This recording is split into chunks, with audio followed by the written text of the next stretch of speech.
մենք օրենքներ ենք ընդունելու, արգելելու ենք ադրբեջանցիներին հողեր և տներ գնել Հայաստանում, նվերներ ստանալ Հայաստանում։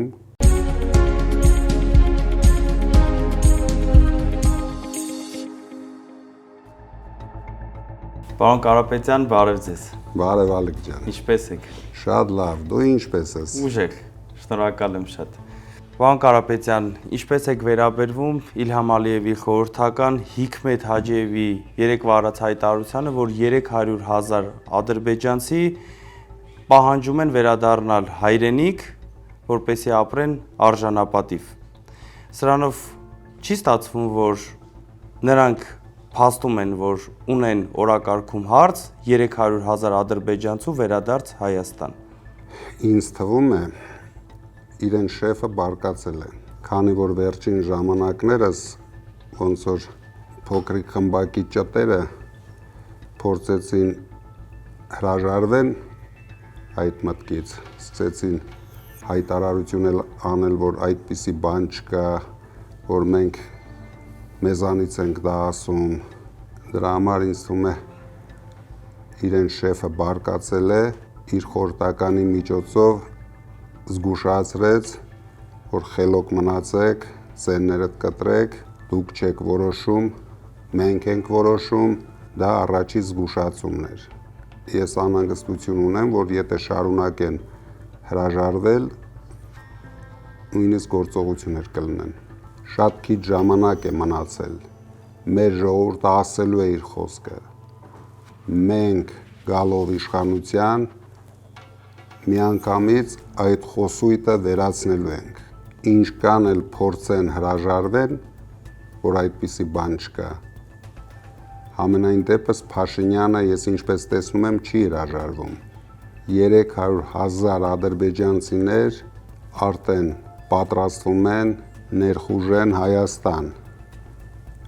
հողատարածքներ առնելով, տներ առնելով, բոլորը արդեն գիտեն, որ իրենց համար ազատվում են գյուղեր, դպրոցներ, մանկապարտեզներ։ Հայաստանի չքնաղ բնությունը շատ է դուր եկել ադրբեջանցիներին և իրենց շեֆին։ Դրա համար մեր երկիրը մենք նորից ենք կրկնում լուրջ վտանգի տակ է, բայց ինչքան էլ իրենց դուրը գա, մենք օրենքներ ենք ընդունելու, արգելելու ենք ադրբեջանցիներին հողեր և տներ գնել Հայաստանում, նվերներ ստանալ Հայաստանում։ Պարոն Կարապետյան, այս վերջին օրերին հայ ժողովուրդը ապշած է